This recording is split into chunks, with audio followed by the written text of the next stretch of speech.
All right, how's everybody doing? Yes, rough crowd, rough crowd. Well, my name is Paul, and thank you for being here. There was a little bit of a switch up, just so you guys know. It is my pleasure to introduce you guys the technical support manager and developer for Nagios, Scott Wilkerson. Thank you. So today we're going to be talking about passive monitoring solutions for remote networks. There's several different types of monitoring, obviously, that you can do with Nagios. And so today we're going to kind of touch on the difficulties and challenges that occur when you're trying to monitor remote networks, specifically firewall challenges. And there's a couple different types of monitoring that Nagios can do. Most of you are familiar, but some of the people that are new to Nagios may not be aware that besides having Nagios actively check various hosts and services, you also have the ability to have passive checks return results back to the Nagios system. So we'll kind of go over the differences between the two. And then I'm going to present a couple possible solutions to help with the challenges of the firewalls. And one of those is the Nagios Remote Data Sender, as you heard briefly about that with in the keynote speech. And the other one is a new product that we're going to be offering called Nagios Reflector. And then we'll finish up with a little Q&A at the end. I'm definitely not afraid of questions, so you feel free to ask away once we get to that section. So we'll go ahead and talk first about some of the differences with monitoring remote networks using active checks or passive checks.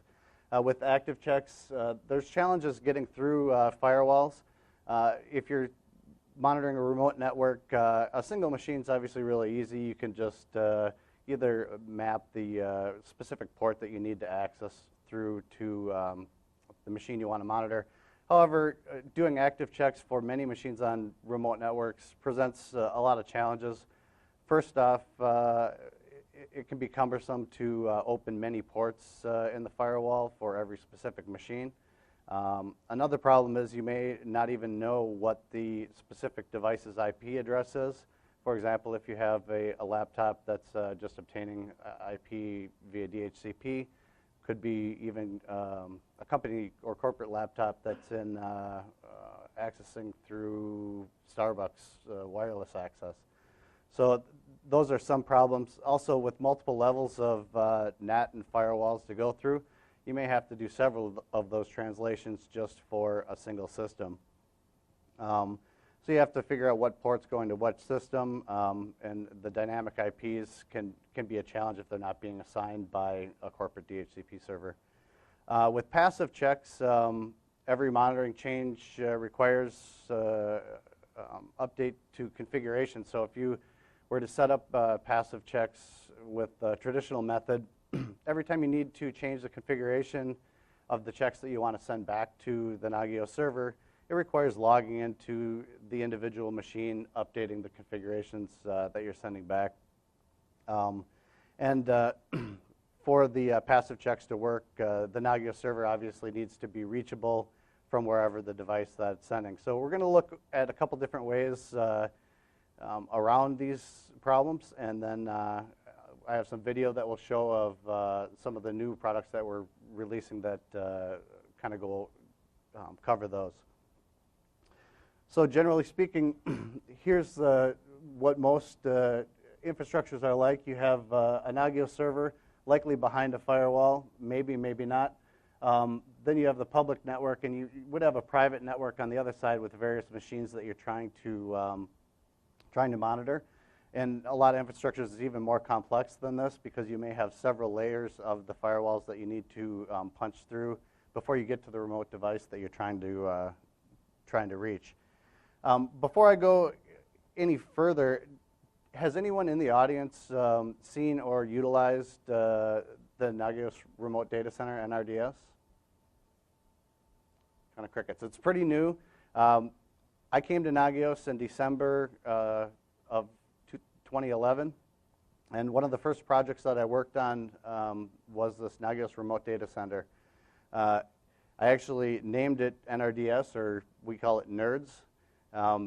because it was kind of interesting coming to Nagios. I had about 15 years experience in the IT industry, and so I made myself a little cheat sheet of some of the acronym soup that goes around. So in the industry, I had become very familiar with the following acronyms: ICMP, TCP, UDP, HTTP, POP, IMAP, SMTP, FTP, LDAP, AD, SNMP, WMI, XML, JSON, RRA, RRD, HTML, CSS, SSH, RDP, DNS, and VM. But when I came to Nagios, there's a whole slew of different acronyms that I wasn't previously familiar with. The first of which is Nagios itself. It's a recursive acronym, including its own name, which is kind of weird. And so I was tasked to work on the Nagios XI project, which is also written in PHP, and it utilizes some add-on components such as NRP, NPCD, NDO mod, NDO to DB, OCSP, OCHP, PNP, MRTG, BPI, NSCA, NRDP, CCM. It's just an acronym soup. So I kind of jokingly added to the acronym mess by naming this NRDS. But it was appropriate because it is built on top of the NRDP backend. So NRDS stands for Nagios Remote Data Sender. And what it does is it communicates with the add-on module to NRDP. Are folks here familiar with the NRDP add-on to Nagios? What NRDP is that is a similar to NSCA. It gives you the ability to send in passive results to your Nagios system. But it was designed as an NSCA replacement, and it utilizes HTTP and HTTPS protocols for sending the data in. So it's accessible via an XML API. You can send results into the NRDP server, and it plugs them right into Nagios, which is pretty slick. So NRDS was an add-on that we developed to kind of fill a need. And so the NRDP service is extendable, so we can add plugins which basically allow you to do extra things in that XML interface. And so some of the key benefits of the NRDS server is we can create a configuration and have a custom build that you deploy once out to your remote machines that you want to monitor, be it laptops. They can be Windows systems, Unix variants, AIX, Solaris, Mac OS. And so you deploy this once, and the system automatically, every time it sends check results to the Nagios server, it also asks the Nagios server if there's a newer version of the configuration. If there is a newer version, the system will automatically download that new configuration, which contains all of the checks that are going to be performed on the remote system. At the same time, it deploys the plugins. So when you run checks against any of your systems, you will need plugins to perform that and then issue the results and the status back to the service. So it automatically deploys all the plugins, and the system's smart enough to realize that it deploys Windows plugins to Windows machines, Linux plugins to Linux machines, AIX plugins to AIX machines. These configurations that are created are also have the ability to be shared. So you can set up a group. Say, for example, you can create a configuration for your Linux server group if you want them all to monitor the same metrics. You put in all the checks that you want it to perform on those Linux servers, deploy that package out to the servers. Anytime a configuration change is made on the Nagios server, it'll automatically update every server in that server group with all the needed plugins and the new configuration. And as I had mentioned, we have many platforms that this is available on. So how do nerds work? Well, basically underneath the hood, NRDS was primarily designed to work with Nagios XI. However, it definitely can be used with core. It just takes a little bit extra work. As I mentioned, the NRDS is an add-on to the NRDP service. We have a configuration manager component that gets installed into XI for easy configuration. However, if you're using this in core, it's certainly possible to manually create the configurations as they're just text files. So the config manager just gives you an easy way to do that, and we'll take a look at that in just a little bit. We also, part of the NRDS deployment package includes a plugin cache, excuse me, it's generally located in user local NRDP plugins. And we'll take a look at this a little bit later too, but what this is all the major plugins that have been pre-created in our, for example, all the plugins from the Nagios plugins package, and really every plugin that we deliver with Nagios XI. We have versions for all of the different architectures as well as the different OSs. So they're pre-compiled so they can be delivered on demand. It doesn't really matter. The system will know if you're using a 32-bit or a 64-bit architecture and deliver the appropriate plugin, as well as it will be smart enough to deliver Linux plugins to Linux machines and Solaris plugins to Solaris machines, so on and so forth. So as I mentioned, this can be used with core. You would still need to install the NRDP service into your core server, and then you can add on the NRDS after that. You would need to modify the text configuration files manually, but a lot of stuff in core is created manually, so that shouldn't be out of the ordinary. The client side of the NRDS system, there's really two components, and I actually should take a second. There's a gentleman at the conference, his name's Yancey Ribbons. He contributed a big portion of the Windows portion of the NRDS system. And Eric Stanley, who's also an employee at Nagios, he also worked with me to tie together and shore up some of the Solaris and AIX problems. So as you can see, this runs on either a cron or a scheduled task on Windows, cron on all of the other OSs. And the Unix, Linux, Mac systems, my slide's a little bit old. It actually says it uses bash combined with curl and wget. However, Eric Stanley did port that over to Perl, so it actually runs on Perl primarily, but the check results get sent back with a simple bash script. So here's kind of a flow of the process of how it works. And again, this is slightly old because this image and flow chart was created before it was ported to Perl. So a lot of the SH script names are wrong. But basically, the cron schedules and runs the NRDS .pl file now. And what that will do is check for update configuration, and then run each of the check plugins that are in the configuration. And we'll take a look at what a configuration looks like in just a little bit. But it'll run each of the individual checks against the particular server that the NRDS agent's running on. And then it will send the results back to the XI server. And this is all done via the HTTP protocol. So one of the requirements is, in fact, that your Nagios server does need to be available via HTTP from the remote agents, or from the remote machines that are sending. The system is smart, though. If, however, it is unable to send the data to the Nagios server, it actually will cache those results and send them when the connection becomes available.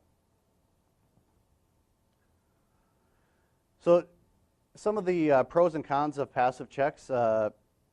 There are some advantages and disadvantages with every type of system. One of the big advantages that a firewall doesn't need to be open to the clients that you're monitoring, the remote systems. They're all initiated checks that start from the remote side and send out. You also have with a large deployment, you have a significant reduction in load of the Nagios server. Because all the check plugins are being executed remotely, only the data is just being sent back to Nagios, so that's kind of a side effect, but a good one. With the NRDS, we have a central configuration management. All your changes that happen besides the initial installation, they all happen on your Nagios server. So you change once, they're deployed automatically across the network. As I had mentioned, we also have central plugin management. It's really easy for an administrator just to drop a new plugin that they want to utilize in any of the that plugin's cache, and they can put it in the appropriate directory. So if you have plugins that you only run on your AIX machines, you can just put it in the AIX plugin directory, and it will pull that. Even if the plugins have the same names as ones that you run on different systems, different architectures, so it'll pull the correctly compiled plugin. Some of the disadvantages with the NRDS system is Nagios doesn't control when the checks actually happen. It's something that is obviously out of the realm of possibility if it's just running on the remote system. So you do have a scenario where a system is offline and the results aren't actually being sent back, and Nagios has no control over that. You can somewhat overcome that with by setting up freshness checks on your in your configuration, so that if you aren't receiving the data in a timely manner, Nagios can notify that you're not haven't received or heard from the host in a specific time frame. Another disadvantage presently is that some plugins have prerequisites. The system can currently deploy the plugins that you have in the plugin cache. However, if they had prerequisites that needed to be installed on the system before the plugin would work, those currently aren't being resolved. However, that is on the roadmap. We are working on a system to be able to add prerequisites to your plugins. So you'll be able to basically specify a list or a small shell script that would be automatically executed when the plugin was installed. And as I had mentioned, the Nagios server needs to be accessible from the remote systems. So I'm going to go ahead and play a video here of in an XI system what it would take to configure a couple systems to utilize the NRDS add-on. So with the component that we add into the XI system, it'll add this NRDS config manager. And what this gives you the ability to do is, through the web GUI, go in here and create a configuration. You select the OS that this configuration is going to apply for. So currently you can set it up for AIX, Linux, Mac, Solaris, or either type of Windows system. And then it just asks you to give it a name for your configuration. Now it's automatically pulling in the URL here from your NRDP server. It pulls that in from the system, as well as a required token that's set up in the system. So you set up a specific token that's used for authentication. The NRDP gives you the ability to have multiple tokens. So this automatically pulls that in. And then in this area down at the bottom here, this is where all the magic happens. You're going to specify the line reads the command that you want to be executed, and then inside the square brackets, the underscore underscore host underscore underscore is going to be the check that's performed as the host check. So when the data is returned to Nagios, that check will be the host check that's returned. All the other items inside the square brackets is actually what will be returned as the service name. So when these check results come back, you'll see services come back as check users. What do we have here? Check users, check load, check dis, check zombie procs, and so on and so forth. Everything after the equal sign is the exact command that's going to be executed from the command line. Now this works a little bit different on the Windows version because they are a little bit different. However, the system is smart enough when you select a Windows server type, it actually pre-populates some default checks for you. The bottom information is just some additional items that aren't normally changed, but it does give you the ability to, for example, use a different send NRDP script and to turn on or off the config or plugin updates. So once you have a configuration created, the config manager gives you some simple instructions. I generally just copy and paste this into my terminal or into an SSH session. So what happened on the back end here is the system's going to build a tarball for you, for the Linux systems anyways, and the tarball will include the initial configuration. So once you install this package on remote networks, it will know its own configuration name, and when it reports back to the system, it can automatically update that configuration. Once you create a single configuration, this can be deployed to a whole slew of machines. There could be 50 or 100 machines that you want to monitor exactly the same way. You create the configuration once, install it on as many machines as necessary. So we're going to switch over to a terminal here and install this on a remote machine. And I'm just going to paste this in.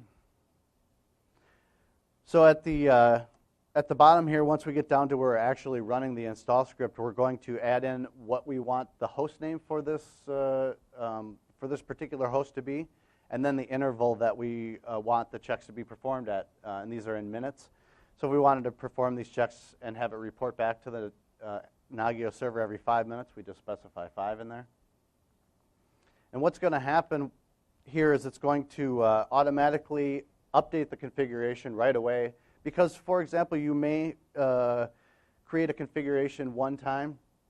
You could actually grab that tarball and deploy it to your machines in a different manner, say via Chef or really any manner. You could install it at a later time, and if the configuration has changed between the time that you initially downloaded the tarball, it'll automatically update the first time. Additionally, what happened is it went out to the server and downloaded the 5 plugins for the checks that we had, because this machine did not have any Nagios plugins pre-installed on it. So it downloaded those plugins, put them in the appropriate directory, and additionally, it went ahead and scheduled the checks to happen into the future. So what it did to schedule those is it basically sets up a cron job. We set it to 5 minutes, so it's going to run every 5 minutes. It's going to pass in the host name, and then execute that. So in XI, we have the ability to see unconfigured objects, which is a little bit different than core. But items that we haven't pre-configured into the system, when data is received via NRDP or NSCA, it automatically goes into this unconfigured objects, which lets us take them right into a wizard from that point. So we're running our unconfigured passive objects wizard. We can set all the basic criteria. If you're familiar with XI, the wizard should be pretty familiar. However, you can basically set almost anything that you would set up when you're creating a host or service in the wizard. Now that we've added the service to, or the hosts and services to the configuration,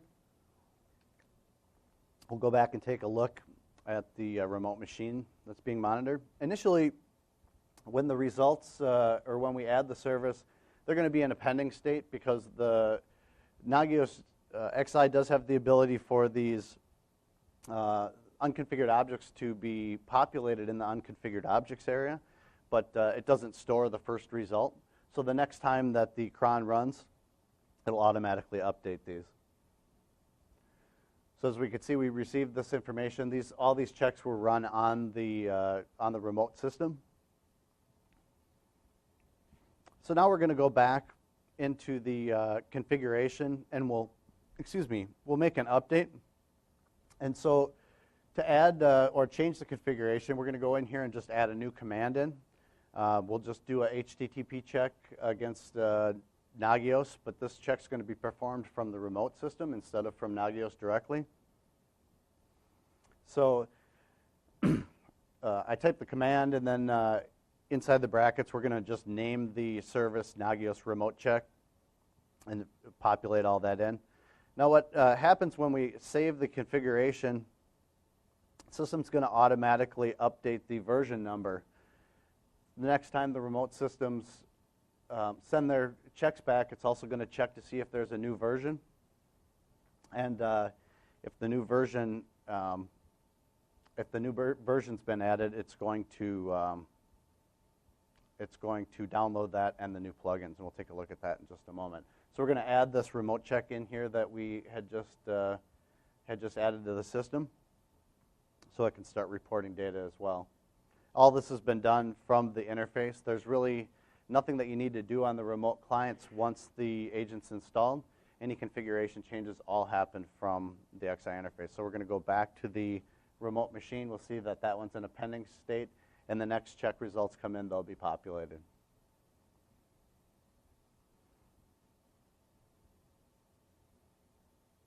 I did speed this video up a little bit. Hopefully we don't have to wait 5 minutes. There we go. So now we have received the results for our HTTP check that was run on the remote system.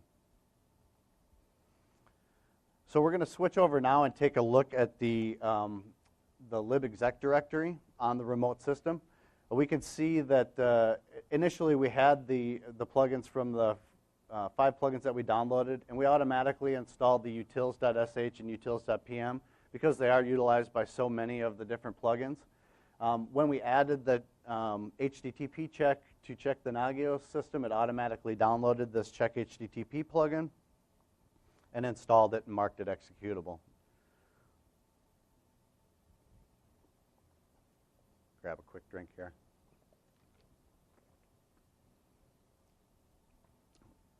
So as I had mentioned earlier, that when changes occur, the version numbers update automatically. That's kind of how the component can keep track of what version's where. The remote system will send in its current version and say, hey, I'm currently running 0.3. Is there a newer configuration available? And then it will download that if there is one. What we're looking at here is just a quick view of the structure inside of the plugin cache. This is the plugin cache that's part of the NRDS system. And this is where we store all the plugins for the different operating systems. As you can see, we have inside the Linux one, we have 2 different folders that are for the 32 and 64-bit systems. And then we have the appropriate plugins for each of those. So if you have a remote system that's running a 32-bit system, it'll download 32-bit plugins. If you have a 64-bit system, it'll download 64-bit plugins. Additionally, we have a generic directory for items like that maybe can be run on any system. They could be Perl plugins or Python plugins if you have Python on all of your systems. The generic directory just kind of gives you a place where you can put the plugin in one location if you know it's going to run on all of your systems. How it works is the system goes from the most specific down to the least specific, and actually inside each of those architecture directories, we also have the ability to put in specific versions. So if you have a version of a plugin that, say, only ran on CentOS 5, but you needed a different one for CentOS 6, you actually could create a subdirectory inside there, 5 or 6, and put the appropriate plugins in there. So it goes from most specific down to least. As soon as it finds the match, it will deliver that plugin.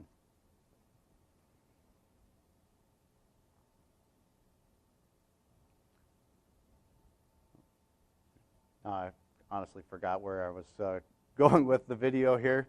So we're going to go back and we're going to actually add in a different configuration. So that Linux configuration could have been sent out to any quantity of machines, but now we're going to create a Windows config, and we can see that the items are a little bit different for the Windows configs. They have obviously exe files, but they as well are stored and downloaded from the NRDS backend. So we're going to go ahead and save that. We can see we have a new config. Now that config can be deployed on Windows machines too. With Windows, they work slightly differently because we don't have a system to automatically package your configuration in there the first time. So you do just run a simple install. It asks you the basic questions. What's your NRDP address, which was on the previous screen. It'll also ask you what config you want to run and what the host name is. As we can see, they're just slightly different because the Windows ones don't build a package. So this all works great with one exception, and that is what do you do if your Nagios server or your NRDP server isn't public? Obviously, we can send the data to HTTP address only if we can reach it. So this is kind of where the next section goes into the ability to have two machines that are on completely different networks, firewalled off. One's your Nagios XI server, and the other is the remote server that you want to collect information from. And this is the Nagios Reflector. Ethan touched on this in the keynote speech. Reflector's brand new. It is released to nobody. Nobody knows about it except for the attendees here. And so what the Reflector is, in an overview, it's a Nagios Enterprises hosted service, which basically speaks NRDP and NSCA. And this kind of came about from a conversation with my colleague Seamus Dermott and Ethan Gallstad. And Seamus wanted to monitor his computer at home, but he wanted to monitor it from his Nagios server, which is behind our firewall in the corporate office. And we had a little conversation about how we would do that, and he was asking if other people had this scenario, what would we do? So we talked about the possibility, well, we could map a port through to the firewall, and it ended up sounding like a big hassle. So what we decided to do is that we should probably make a service that is hosted publicly on the internet, where it can be reached if each of the sides have access to the internet. They'll be able to get out there, send the results. They can be stored there temporarily, and then those results are retrieved from the Nagios server. So the Nagios server side will utilize a new plugin called Check Reflector. That's built in Python, and it collects the results via HTTPS. So it's useful for both core and XI, and it can accept data for NRDP or NSCA. You can send it either way. The NSCA configuration is a little bit different because we weren't about to change the protocol that NSCA uses, so we had to set some defaults that are used, and I'll kind of go through that in just a moment. The one great thing is all the conference attendees are going to get direct access to Reflector first. You actually, in the slide deck, you'll see the Reflector address in just a moment. And after the conference, you can definitely set up an account and start playing around with it. So here's what the Reflector schematic looks like.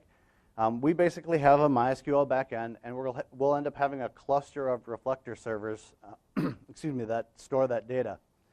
From the remote clients, they will send their passive results up to the Reflector server, and they're making outbound requests, so there shouldn't be a problem breaking through the firewall that way from the remote client side.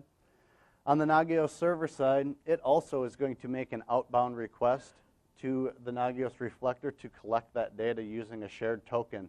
That token is created for each individual user, and users can have multiple tokens if they have multiple servers that they want to collect from or want to segment their network out that way. So we'll take a quick look at what the Reflector looks like. It created a little video that goes through this. This also is an XI, but there is no real reason why you couldn't, again, use the Reflector in core.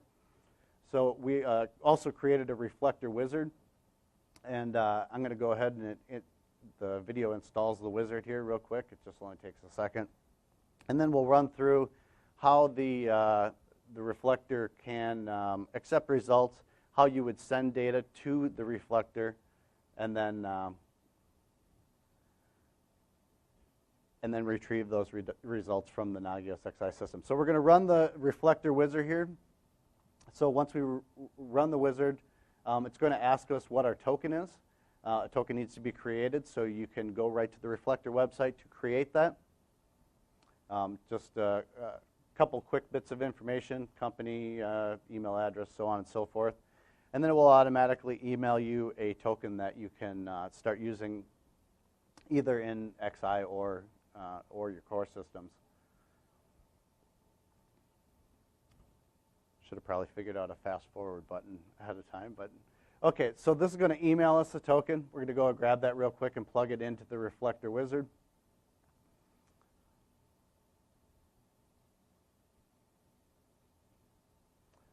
Now, when we initially run this, one thing we're going to notice is that we don't have any data because obviously we haven't sent any data to our Reflector server yet.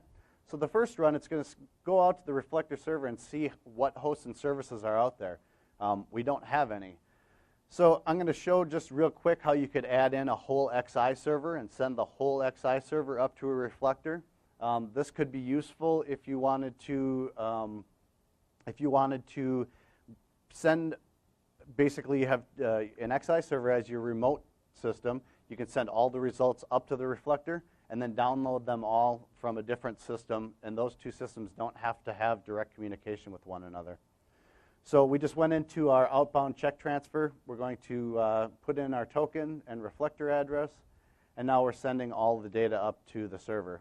So back at the wizard, we can rerun our scan, and the items that have been already received by the Reflector are going to show up in the result list. And we can choose any or all of these items to add them and start receiving results for them. The column on the right-hand side is how many seconds it's been since the result was received on the Reflector. So we'll just run through the rest of the wizard here. And then this XI server will automatically be receiving all these results from the other server. We'll go ahead and take a look at that.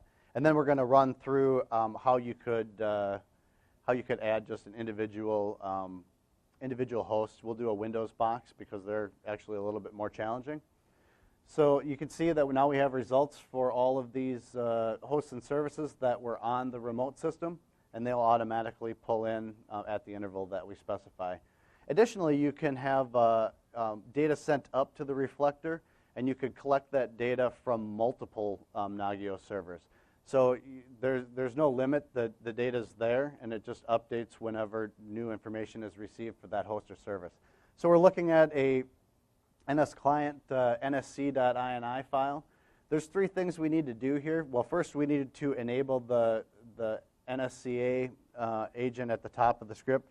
But I'm going to pause here for a second because my video got a little ahead of me.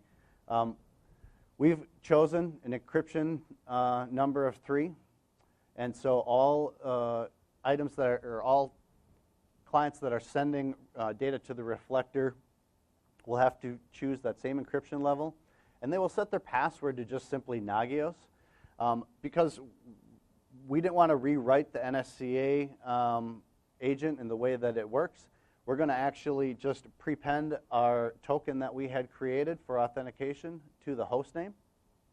So when this sends results, the Reflector is going to grab the token, verify that it is an authentic token, and then it will just add the host name after the dash to the configuration. So once that's saved, this will automatically start sending results up to the Reflector, and then we can just run our quick wizard again and add them into the system. And the check, I should also mention, I was pointing out there that the check commands that are going to be sent are all down in your NSCA commands. So any changes with the NS client, you need to restart the service, so I went ahead and did that. And now we're going to run our wizard again. Now the wizard is smart enough to not show you results that you're for items that you're already monitoring. So it's just going to give us a short list of some items that have been received since the last check.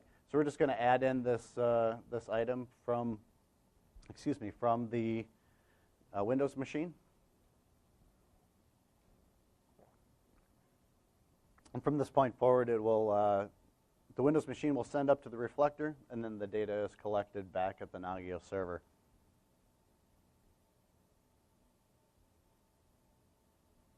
come in shortly.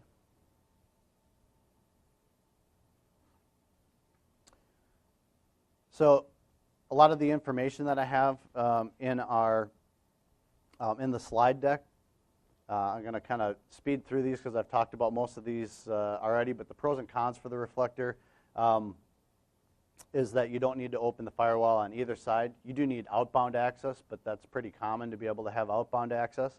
Again, the Reflector also reduces load on the Nagios server because the checks are being run remotely. One of the big things for the roadmap of the Reflector is we do plan on also integrating NRDS into the Reflector.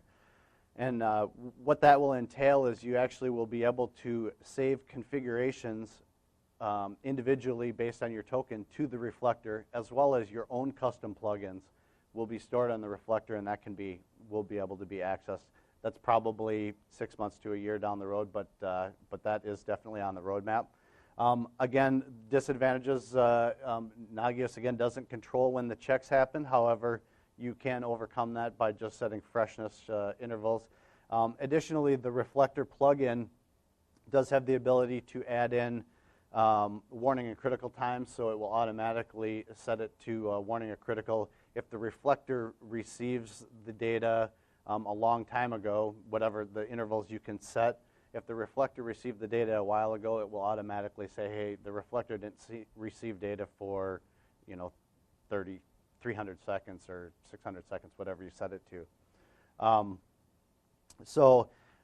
the disadvantage side, the other thing is some data is sent to remote networks, and different corporate policy, prevents that. And so, in those situations, the Reflector may not be perfect. You may be able to use something like NRDS instead. So with that, I'd like to go ahead and open it up for any questions, and I'd be more than happy to answer anything that you have. Troy? With the NRPD, does it, or NRDS, does it, if you don't hear from a host from an hour or something, will it let you know? That's a great point. NRDS directly, it won't know. However, you can set up freshness checks from within Nagios, and you can set that to run whatever you have as the check command. So what we do often for that scenario is you set up freshness checks to run, say, I don't know, depending on how frequently you want to say, hey, this is a problem, we haven't received any data for an hour. Some systems might be a day, but you can set that up and then just run like check dummy as your check command, and then you can put the output of, hey, we haven't heard from this in a certain amount of time. Also, where you have a common configuration that you push out to multiple servers, one of those servers might have something different that you just want to add one more check to. Is that define that as a separate entire configuration? I skipped over that part because it isn't developed yet, but it is. We are adding it in, and I don't think I have it. Actually, I don't have it easily accessible, but we are adding in a configuration for just that specific scenario. What you will be able to do in the near future is you'll be able to put out just a blanket configuration, for example, the Linux server group one that I created. And then you'll be able to, excuse me, we're adding a host name field in there. You'll be able to say, if it's a specific host name, do this check. Excuse me, I lost my voice. No, it actually isn't really a difficult question because it is something that we addressed as would be a really cool feature. So you'll be able to add on one more check to a specific host, even if it was running the initial Linux group configuration. That isn't in there at this time, but it is coming. More questions?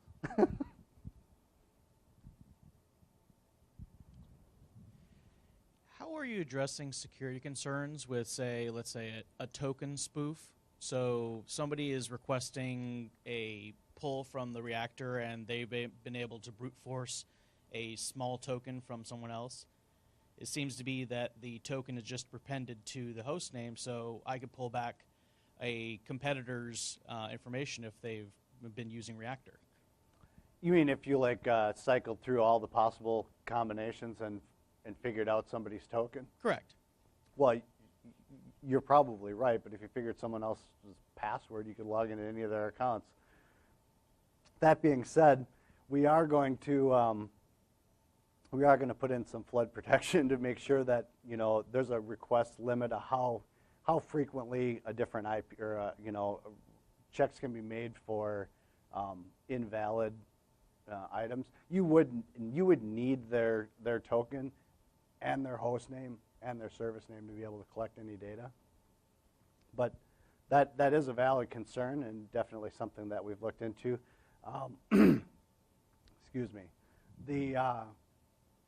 So there's a fine line of how many times you can put in a wrong request before it's going to just drop all the packets from you.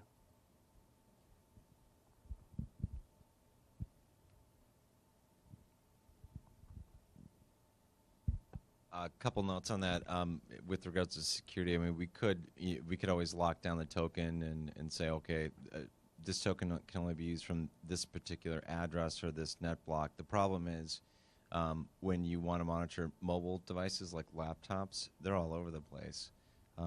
So you really have to rely on a password or authentication of some kind, and that's what we're using the token for. We have discussed this scenario where certain institutions won't want to send their data to our hosted service, and eventually turning the Reflector into something that you could actually deploy at your own organization. You could have your own Reflector, but that's obviously down the line after we get the first version of the Reflector public and working. So, thank you. Scott, you put a ton of work into this. Other people have helped too, like Eric Stanley and Yancey Ribbons on different pieces. But the Reflector and NRDS are really cool solutions for monitoring mobile and remote devices. We've had a lot of interest from them, or in them from different people. So I think they're going to be a really, really popular solution. So nice work. Any more questions?